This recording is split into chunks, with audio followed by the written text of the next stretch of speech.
No other event had captured the imagination of so many people as this first step into space. 4 years later, the Russians once again beat the Americans by launching Yuri Gagarin into space in the first manned flight to orbit the Earth. 2 feats that put the Soviet Union way out in front in the ultra-competitive space race. We are the first, and all next steps in space for, I would say, for nearly 10 years, Soviets was ahead of the United States. First man into space, first woman into space, first walk into space, first rendezvous in space, first docking in space, and so on and so forth, until 1981 when the shuttle was launched. I'm sure the Russians have done their darnest to reverse engineer anything they can get their hands on, whether it's American or German or alien. Coming up, relive what many believe to be a spectacular UFO crash at the actual site in a village near Kapustin Yar. I don't recommend that we stay here any longer. It's already harmful. Let's leave here and go to some place where no unknown forces can act upon us and influence us. And find out exactly what the KGB knew about dogfights between MiGs and UFOs at Kapustin Yar as we open the mysterious KGB Blue file.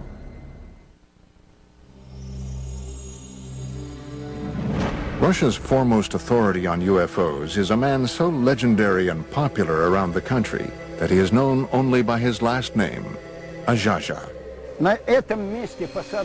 On this spot of the UFO landing, an American group is filming for the first time.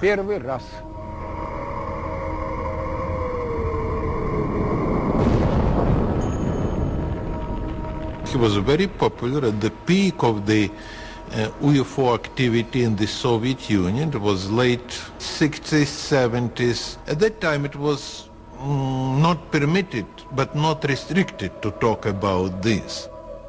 Azhaja invited the History Channel on an exclusive tour of a reported UFO crash site not too far from the site of the Russian Roswell crash of 1948.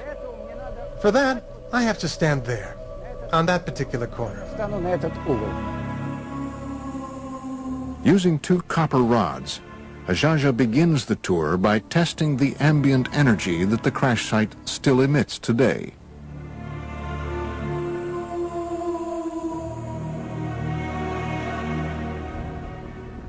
There it is, a negative sign right there. Down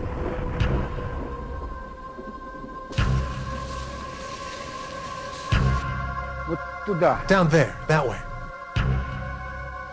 So here, in this spot, occurred the crash landing of a flying saucer. First I'm going to go directly across. Then I'll go perpendicularly. Then I'll go by the diagonals. This is where the boundary begins. All right, I'm going towards the center. In the center, we see a lot of plant growth and compact. And what's most important is that here, it shows a positive signal. Now we are going towards the border. Now they're showing neutral. And here, here's the other part of the border. Right from here to over there. Now I'm going away from the center, toward the other side. Azhaja is walking the 100-foot by 20-foot outline of a cigar-shaped UFO that reportedly crash-landed here in 1961. Again, now we're going back. It shows a powerfully strong signal. See how it's turning? It's powerfully positive. We're going back. Negative. There it is, see? Here's where the border is. We got 1 point over there, another point over there. 3 point and 4 point.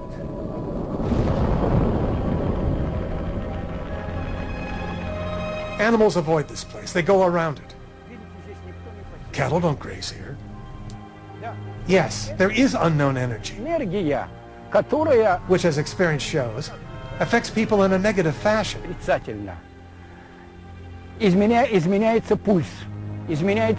pulse changes. The heartbeat changes. You grow short of breath. You begin to sweat. Okay. I don't recommend you stay here any longer because it's already harmful. Там, где на нас не влияют. Come on. Let's leave here. For a normal place, where no unknown forces will influence us and act upon us. Ajaja's account of this UFO crash was supported by a resident of adjacent Shodnya village, who upon seeing Ajaja, told her account of seeing the crash out of her window, which overlooks the site from less than 200 yards away. Примерно в часа 4-5. Well, it was 4 or 5 in the evening. It was later in the day. And suddenly my mother screamed. She said, "Hey, look at that. There was some kind of ball, a sphere that flew by." And then she said, "Oh, it's probably a flying saucer."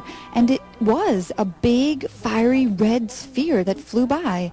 The sphere went over there, past the train tracks, and went down into the valley of the river Skunya, right down and over the river.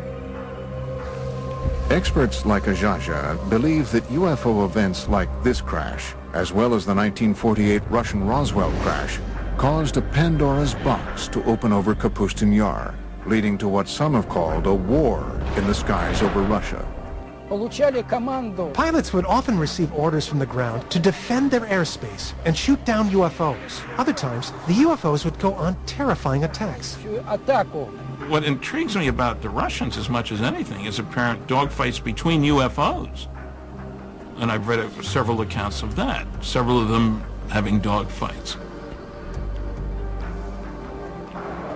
Perhaps the most compelling evidence of encounters between Soviet MiGs and UFOs over Kapustin Yar comes firsthand from the most celebrated of all Soviet test pilots, Marina Popovich. A national hero, a cosmonaut, perhaps the Chuck Yeager of Russia.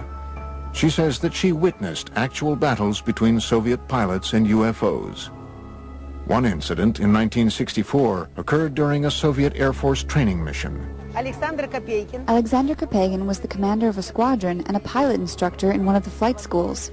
One day he was flying with a cadet and they were attacked by a UFO. They went into a spiral dive. While on another top-secret military expedition in February 1980, Colonel Popovich encountered multiple unidentified objects in the skies over Russia. I saw 3 fireballs, 3 amazing lights in the form of a triangle, and I observed them as they flew away.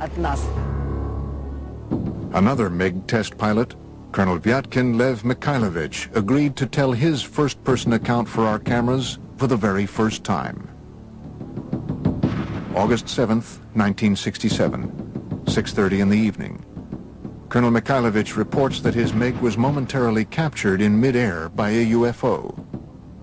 When I was making the aerial move to the left, suddenly from above I saw a light. This big disc began to slowly light up, and I just had time to quickly tilt the plane, but the wing hit the ray of light. The plane shook and the gauges and instruments began to move from right to left, right to left.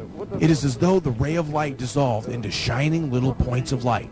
Imagine my surprise when my technician named Mikhail said, "Lev Mikhailovich, the wing of the airplane is glowing." As it turns out, for a whole week in the hangar, the left wing was glowing with a white light. They washed the wing with kerosene, and soon after that, the glowing ended. Fortunately, Colonel Mikhailovich's encounter with a UFO over the skies of Kapustin Yar in the 1960s did not end as dreadfully as the famous 1948 encounter in the same skies. No, I wasn't scared. I was just puzzled. I was particularly stunned that the ray of light turned out to be hard, because I felt the impact. As UFO reports continued to stream into the Soviet government from both civilians and military officials,